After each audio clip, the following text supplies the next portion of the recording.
Chào mừng quý vị, hôm nay chúng ta sẽ khám phá rừng ngập mặn, kho báu thiên nhiên quan trọng của Việt Nam. Những khu rừng này mọc ở nơi đất liền giao với biển, tạo thành hàng rào xanh bảo vệ bờ biển.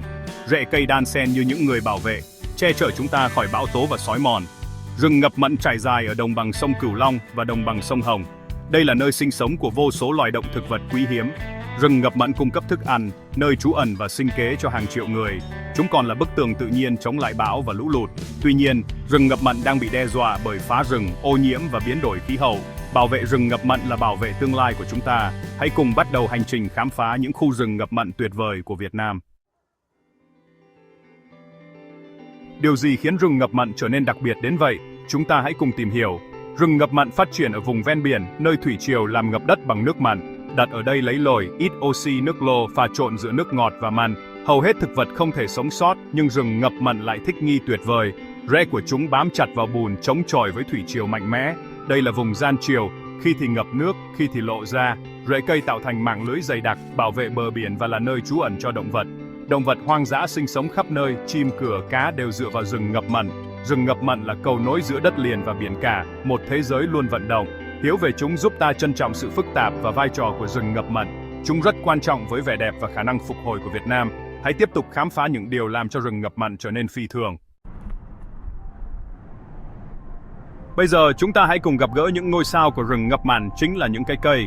Rừng ngập mặn ở Việt Nam bao gồm các loài như ban, được và vét. Mỗi loài đều có những mèo sinh tồn độc đáo.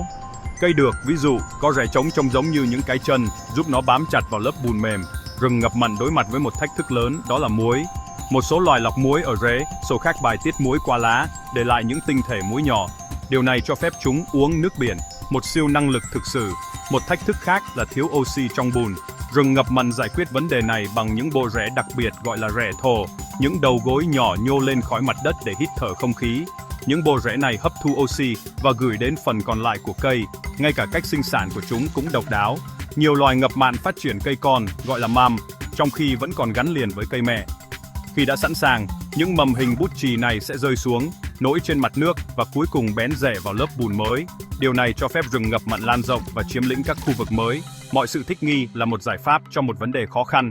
Những loài cây này là những người sống sót thực sự, được thiết kế hoàn hảo cho thế giới đầy thử thách của chúng.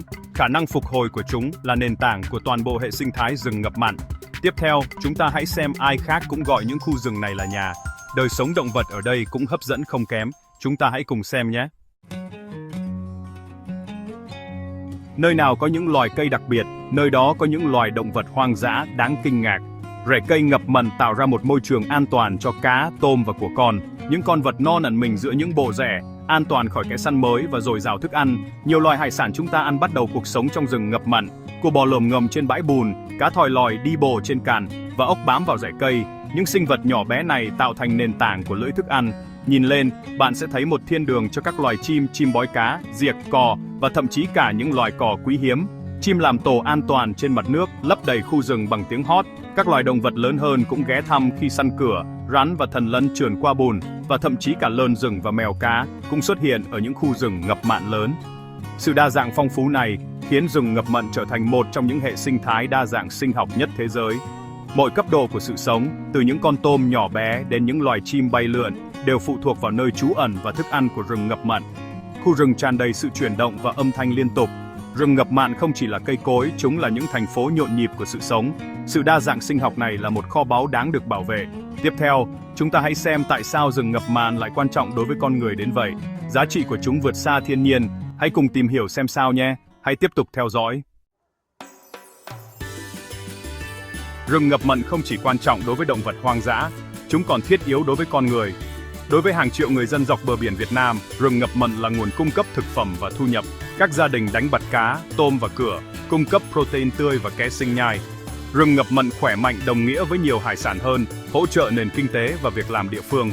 Các khu rừng cũng cung cấp gỗ, thuốc truyền thống và các nguồn tài nguyên khác. Ở cấp quốc gia, hải sản được hỗ trợ bởi rừng ngập mặn là một mặt hàng xuất khẩu lớn, tạo việc làm trong ngành đánh bắt, chế biến và bán hàng. Bảo vệ rừng ngập mặn là một ưu tiên cả về môi trường và kinh tế. Rừng ngập mặn cũng đang thu hút khách du lịch.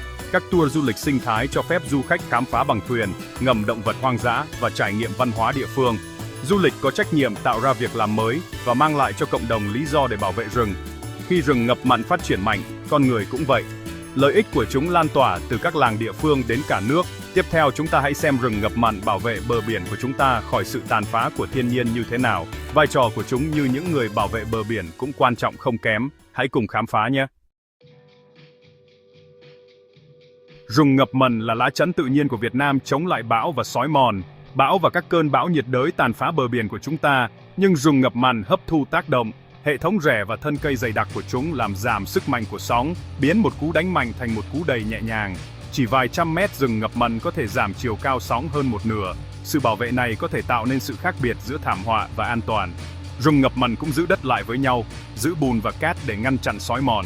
Theo thời gian, chúng thậm chí có thể tạo ra đất mới, dần dần mở rộng đường bờ biển. Ở những nơi như đồng bằng sông Cửu Long, điều này rất quan trọng khi đập lún và mực nước biển dâng cao, không giống như những bức tường chắn biển bê tông đắt tiền. Rừng ngập mặn từ phục hồi và thích nghi với các điều kiện thay đổi. Chúng là một hệ thống phòng thủ sống, phát triển, hiệu quả và tiết kiệm hơn nhiều so với các giải pháp nhân tạo. Đầu tư vào rừng ngập mặn bảo vệ cuộc sống, nhà cửa và đất đai. Giá trị của chúng như những người bảo vệ bờ biển là vô giá, nhưng những lá chắn xanh này đang bị đe dọa. Tiếp theo, chúng ta sẽ xem xét những mối nguy hiểm mà rừng ngập mặn của Việt Nam đang phải đối mặt. Hiểu rõ những rủi ro là bước đầu tiên để cứu chúng. Hãy tiếp tục. Mặc dù có vai trò quan trọng, rừng ngập mặn của Việt Nam đang biến mất nhanh chóng. Nạn phá rừng là một mối đe dọa lớn, đặc biệt là từ việc nuôi tôm, vốn phá rừng để làm ảo, chở trêu thây, điều này lại phá hủy chính hệ sinh thái mà tôm cần để phát triển. Ô nhiễm là một mối nguy hiểm khác. Rừng ngập mặn nằm ở cuối các hệ thống sông, thu gom chất thải từ các thành phố, nhà máy và trang trại. Hóa chất và rác thải nhựa làm ô nhiễm nước và làm tắc nghẽn rễ cây. Biến đổi khí hậu tạo thêm áp lực, mực nước biển dâng cao làm ngập rừng ngập mặn lâu hơn, đôi khi làm chết cây. Các cơn bão mạnh hơn có thể làm gãy cây và xói mòn đất, làm hư hại rừng. Khi rừng ngập mặn biến mất, bờ biển bị lộ ra, các khu vực nuôi cá con biến mất và đa dạng sinh học bị mất đi. Sự mất mát rừng ngập mặn đồng nghĩa với việc mất đi sự bảo vệ, thức ăn và một phần quan trọng của di sản của chúng ta. Những mối đe dọa này là có thật và khẩn cấp. Chúng ta không thể chờ đợi. Thời điểm để hành động là bây giờ, nhưng vẫn có hy vọng. Các giải pháp nằm trong tầm tay. Hãy xem chúng ta có thể làm gì để bảo vệ những người bảo vệ xanh này. Hãy cùng theo dõi nhé. Những thách thức rất nghiêm trọng, nhưng các giải pháp đã tồn tại và nhiều giải pháp đã được thực hiện. Đầu tiên, chúng ta phải bảo vệ những khu rừng ngập mặn mà chúng ta vẫn còn. Luật pháp và việc thực thi nghiêm ngặt là điều cần thiết để ngăn chặn việc chặt phá và ô nhiễm trái phép. Xác định các khu vực được bảo vệ và điều tiết ngành công nghiệp có thể tạo ra sự khác biệt lớn. Phục hồi là bước tiếp theo, trồng lại những cây ngập mặn đã mất với đúng loài ở đúng nơi.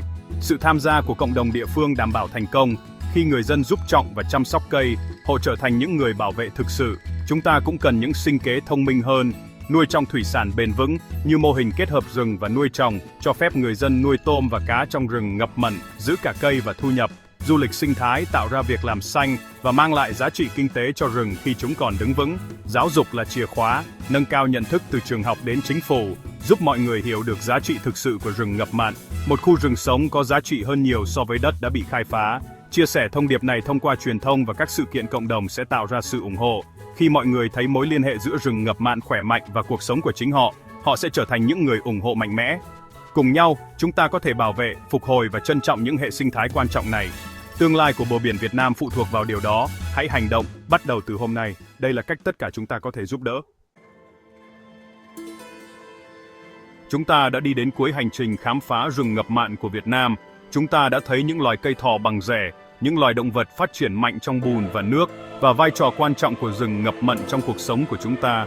Những khu rừng này là một kho báu quốc gia, một trái tim xanh đang đập dọc bờ biển của chúng ta, nhưng chúng đang đối mặt với những mối đe dọa thực sự, nạn phá rừng, ô nhiễm và biến đổi khí hậu. Mặt rừng ngập mặn đồng nghĩa với việc mất đi sự bảo vệ, thức ăn và một phần bản sắc của chúng ta. Những lựa chọn chúng ta đưa ra hôm nay sẽ định hình tương lai của bờ biển và cộng đồng của chúng ta. Đây là trách nhiệm của tất cả mọi người. Chính phủ phải dẫn đầu bằng các chính sách mạnh mẽ, các nhà khoa học phải hướng dẫn việc phục hồi và quản lý. Nhưng quan trọng nhất, mỗi công dân đều có vai trò, từ ngư dân đến học sinh đến chủ doanh nghiệp. Mỗi hành động đều có giá trị. Hãy cùng chung tay bảo vệ và phục hồi rừng ngập mặn của chúng ta, hỗ trợ cộng đồng địa phương, lên tiếng và dạy cho người khác về giá trị của chúng. Cùng nhau, chúng ta có thể đảm bảo những người bảo vệ xanh này đứng vững qua nhiều thế hệ. Hãy là thế hệ thay đổi cục diện. Hãy bảo vệ ngôi nhà của chúng ta. Cảm ơn quý vị đã tham gia cùng chúng tôi trong hành trình này. Tương lai của rừng ngập mặn Việt Nam nằm trong tay chúng ta. Hãy biến nó thành một tương lai tươi sáng,